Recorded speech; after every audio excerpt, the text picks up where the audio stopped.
દર્શક મિત્રો, શતરંજ ગુજરાતી ન્યૂઝમાં આપનું સ્વાગત છે। અમદાવાદના સેટેલાઇટ વિસ્તારમાં આવેલા ઝાંસી કી રાણી પાસે એક જમીનને લઈને આજે બપોરના સમયે વિવાદ સામે આવ્યો છે। આ વિવાદમાં નિવૃત્ત ડીવાયએસપી દ્વારા ફાયરિંગ કરવામાં આવ્યું હોય 5 રાઉન્ડ તે પ્રકારની વાત સામે આવી રહી છે।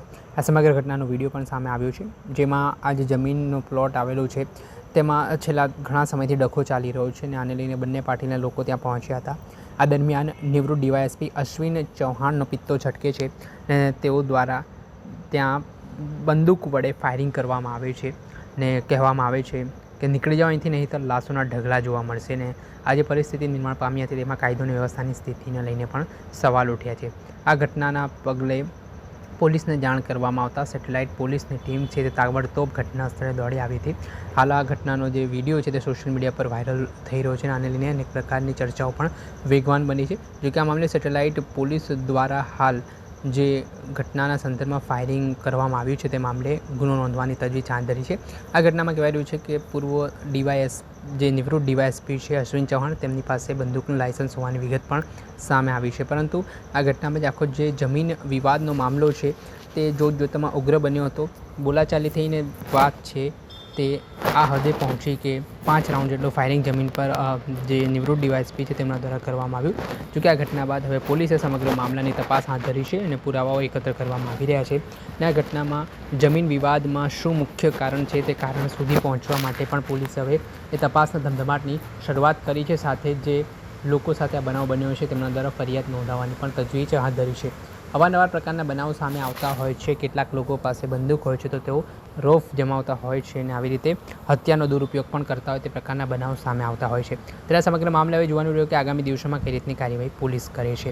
દર્શક મિત્રો, આવા જ વિડીયો જોવા માટે આ શતરંજ ગુજરાતી ન્યૂઝને લાઇક કરી લો, સબસ્ક્રાઇબ કરી લો અને શેર કરવાનું ભૂલતા નહીં।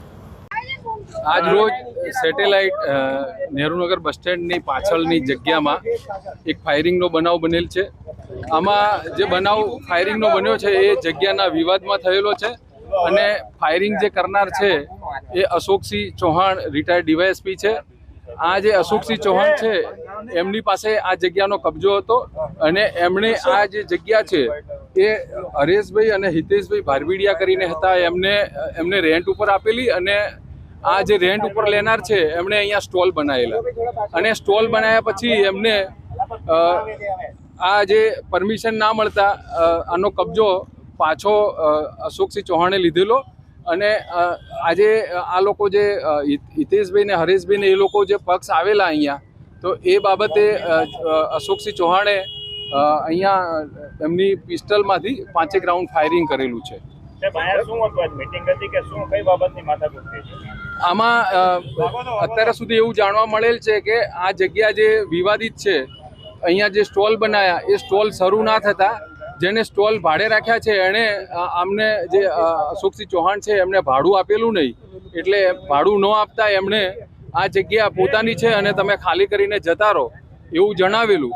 એટલે સામાવાળાએ એવું કીધેલું કે અમે તમને જે ડિપોઝિટ આપી છે એ ડિપોઝિટને અમારો ખર્ચો પરત કરો તો જ અમે જઈશું। એ બાબતે બંને પક્ષે બોલાચાલી થયેલી અને રિટાયર્ડ ડીવાયએસપી અશોકસિંહ ચૌહાણે એમને જે પિસ્ટલ વેપન હતું એમાંથી 5 રાઉન્ડ ફાયરિંગ કરેલાનું જણાવ્યું। હાલ પ્રાથમિક માહિતી મુજબ આ જગ્યા છે એ મૂળ માલિક છે પ્રિયમ મહેતા કરીને છે અને એમાં જે અશોકસિંહ ચૌહાણ છે એમના વડીલોનો કબજો હતો અને આમાં હજુ કોર્ટમાં લિટિગેશન ચાલુ છે। સાહેબ, આ મામલે પોલીસ દ્વારા હવે શું કાર્યવાહી કરાઈ છે? ફરિયાદ દાખલ કરવાની છે? ફરિયાદી કોણ બનશે? શું કાર્યવાહી આમાં અત્યારે અમે બંને પક્ષનો પોલીસ સ્ટેશન લઈ ગયા છે અને પ્રાથમિક તપાસ ચાલુ છે। આમાં જે કબજેદાર છે એના ઉપર જો ફાયરિંગ થયેલાનું અને બનાવ જાણવા મળશે તો એ લોકોની ફરિયાદ લઈને કાયદેસર કાર્યવાહી એ ફરિયાદ લેવાની ચાલુ છે અને એના ઉપરથી જ આપણે કલમ નથી। જગ્યા ઉપરથી ફૂટેલા કારતૂસ મળી આવે? હા, હાલમાં 5 કારતૂસ મળ્યા છે। કેટલા લોકોને ડિટેન કર્યા? આમાં અત્યારે અશોકસિંહ ચૌહાણ છે અને બીજા જે ફરિયાદી પક્ષ છે અમારી સાથે। સાહેબ, લાયસન્સી હથિયાર હતું કે ફાયરિંગ કરનારની સાથે કોઈ મહિલા પણ હતી, એમના પુત્રી હતા કે કોણ હતા? ફાયરિંગ કરનારની સાથે એમના દીકરી હોવાનું જાણવા મળેલું છે. હથિયાર કબજે કરવામાં આવ્યું છે સાહેબ હથિયાર? આ જે ફાયરિંગ કર્યું છે એનું એમની પાસે લાયસન્સ જે વેપન છે એનું લાયસન્સ એમની જોડે છે એવું અત્યારે જણાવેલ છે. કરવા માટે અરજી કરવામાં આવશે શું હોય પ્રક્રિયા? ગુનો દાખલ કર્યા પછી એ આગળની કાર્યવાહી કરવામાં આવશે.